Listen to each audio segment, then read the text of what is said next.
conscience. Et personne ne peut freiner cet élan-là. Personne. Personne ne peut freiner ça. C'est naturel, c'est divin. Donc, tu vas beau intimider, il y aura des gens pour parler. C'est comme Thomas Sankara le disait. Tuer Thomas Sankara et des milliers de Sankara naîtront. Aujourd'hui, là, est-ce que les révolutionnaires ne sont pas là? Est-ce qu'ils ne sont pas là? Ils sont là.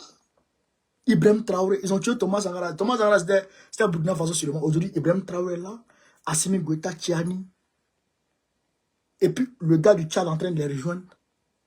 Petit à petit, ça va s'embraser. Est-ce que vous comprenez ça? Donc, M. Draman, c'est un coup d'épée dans l'eau. Arrêtez un peu tout. C'est pourquoi même, moi-même, je ne parle pas trop dedans. Je ne parle pas trop dedans. C'est Suspect 95 qui m'intéresse. Suspect 95, c'est lui qui est mon gars. Voilà. Lui et puis les gars, c'est eux. Si on les touche, là, ils sortent de mes gonds. C'est-à-dire que je sors de mes gonds et puis je deviens féroce. Mais les Bikongo et consorts, les Apuchou là, moi, franchement, je suis désolé, mais ça me fait pas trop d'effet. C'est un Ivoirien, il subit une injustice, oui, je dénonce, je condamne. Mais pour dire qu'il y a mettre les organes, je suis désolé. Parce que on a vu ici les démolitions des maisons des gens. Pendant que Pichinim Balé se promenait pour parler. Pendant que moi, je relayais ces vidéos ici. Pendant qu'on pleurait. On pleurait en silence. Mais eux, là, ils étaient dans le show. Ils ne parlaient même pas de ça. Ils ne parlaient même pas de ça. Bon, c'est un frère. C'est un frère. On dénonce ce qui lui arrive. On n'est pas d'accord avec ce qui lui arrive. Mais il n'a qu'à le libérer. Il n'a qu'à le libérer. Mais voilà, moi je me limite à là. Voilà. Alors, au Mali, chez camarades Peu d'Afrique, il y a un front qui est né. Les Waworo que l'armée malienne a défait là. Comment on appelle ça? Les terreaux là.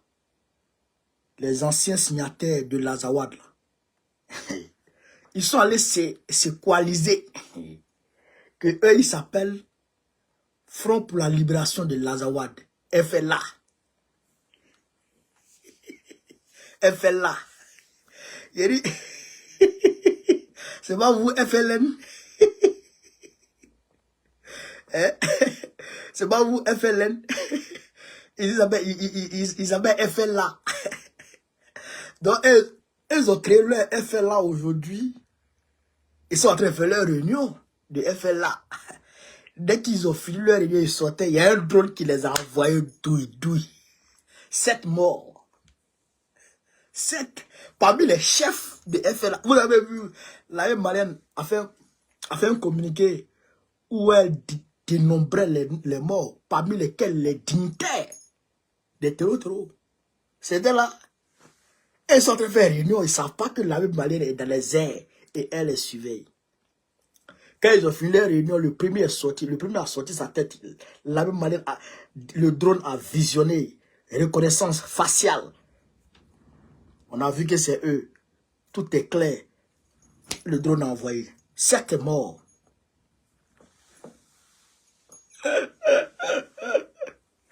Sept. Koso. Est-ce que vous comprenez ça? Donc, là où ils sont dedans, ils pensent que comme Bachar al-Assad a été lâché, Bachar est tombé. Bachar là, c'est pas la Russie qui l'a fait tomber. Non. C'est pas la Russie qui l'a lâché. Non. C'est ses propres militaires qui l'ont lâché, qui ont refusé de combattre. Parce que Bachar les maltraitait. Mais aujourd'hui, en Russie, un militaire russe, vous savez combien il est payé? Hein? Tu t'en vas en guerre, tu reviens, tu n'es pas mort là, tu deviens quelqu'un. Les militaires russes, ils ont près de... C'est-à-dire que ils n'ont pas moins de 50 000 euros par an. C'est pas un. Non. Par mission, je dirais. Par mission. Près de 50 000 euros par mission. Ils ont les privilèges. Quand ils meurent là, ta famille est garantie à vie. Quand tu mets au combat en Russie, ta famille est prise en charge à vie. Voilà. Alors que aujourd'hui, là, au Burkina Faso, au Mali, au Niger, tu dis quoi? Les militaires de l'AES, il n'y a pas plus patriote que ceux-là. Il n'y a pas plus patriote. Je vais vous raconter une histoire que un monsieur a raconté à la télévision nigérienne. Il dit, les militaires nigériens qui étaient à la frontière, qui étaient basés sous Bazoum, à la frontière entre le Mali et le Niger, au niveau d'André Bokane. Les terreaux venaient les narguer. Ils venaient les narguer et ils rentrent dans la zone de André Bokane, Mali. Il y a André Bokane, Niger, et puis il y a André Bokane, Mali. C'est le même peuple. Donc, quand les militaires vont les narguer, ils vont les attaquer, et puis ils rentrent au Mali, et puis les Nigériens ne peuvent pas les poursuivre parce qu'il n'y a pas de droit de poursuite. Alors, Salif Modi, il était chef d'état-major du Niger. Les militaires ont fait remonter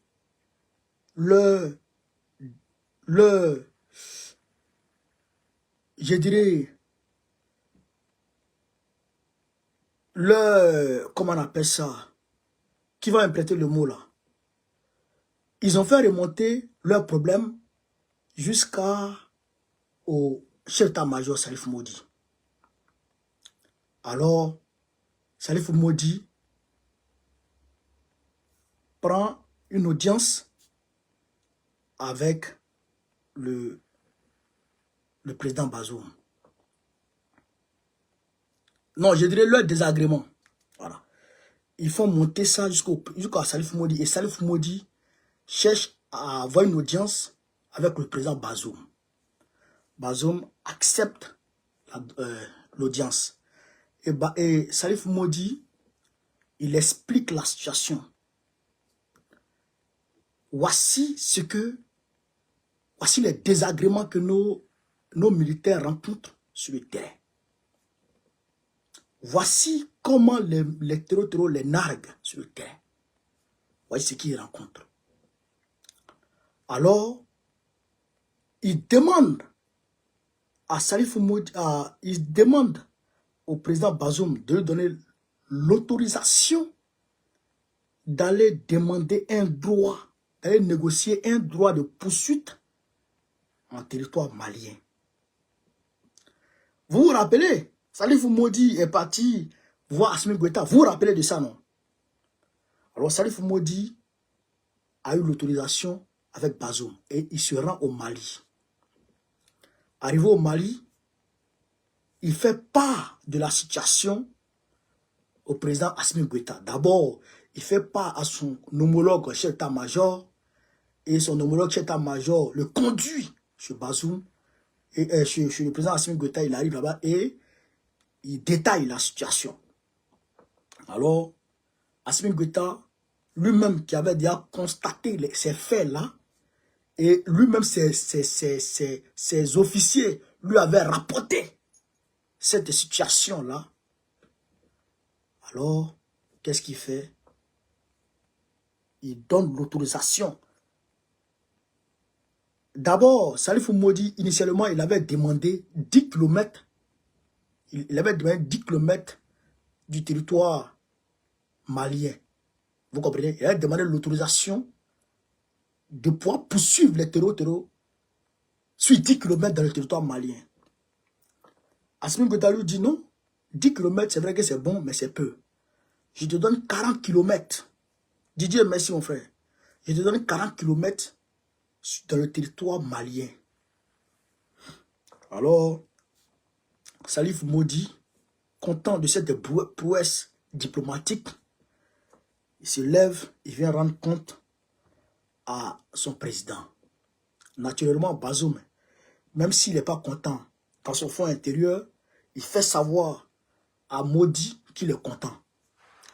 Alors Maudit est auréolé de ses résultats diplomatiques. Il se rend maintenant sur le front, à la frontière de André Boucan avec le Mali. Il va trouver ses officiers et ses soldats. Il va leur faire part lui-même de l'accord qu'il a pu signer avec les autorités maliennes. Quand il arrive là, il déballe et puis il leur fait part de l'accord. Il montre tout. Donc les militaires ont commencé à danser. Les militaires étaient en joie, étaient dans l'euphorie. Dans ça, voici attaque qui leur tombe dessus. Une attaque d'envergure qui leur tombe dessus pendant que Maudit lui-même est là. Une embuscade. En fait, l'embuscade visait à tuer Maudit lui-même. Mais Maudit, non seulement c'est un militaire, mais le gars n'est pas simple. Aradon quoi, il s'est lavé un peu. Il s'est lavé un peu, il a bu un peu, il a mangé un peu, il s'est purgé un peu. Donc Maudit, avec ses gars, il résiste. Il résiste à l'embuscade et ils font une riposte. Et même ils arrivent à attraper 2 militaires parmi les terreaux qui les ont attaqués. Et il s'est avéré que les deux terreaux qu'ils ont pu arrêter parmi ceux qui les ont attaqués étaient des Français. Vous comprenez? Parmi ceux qui les ont arrêtés, c'était des Français. Alors, Salif Maudit, il prend les Français, les deux Français, et il monte avec ceux-là, où ça, à Niamey, pour aller faire le point à son président. Mais c'est un... Mais Joe, qui va se négliger? Qui va se négliger? Est-ce que vous comprenez ça? Je suis allé rendre compte, je suis allé visiter mes gars, et puis je te ramène 2 terroristes. 2 terroristes français. Qui va se négliger? Alors le Maudit arrive. C'est un exploit. Donc Maudit arrive devant Bazoum et il présente la situation. Je suis allé faire le point. On nous a attaqués. On a riposté vigoureusement. On a pu attraper 2 terreaux, mais qui sont des Français. Alors, Bazoum dit, mettez-les en prison.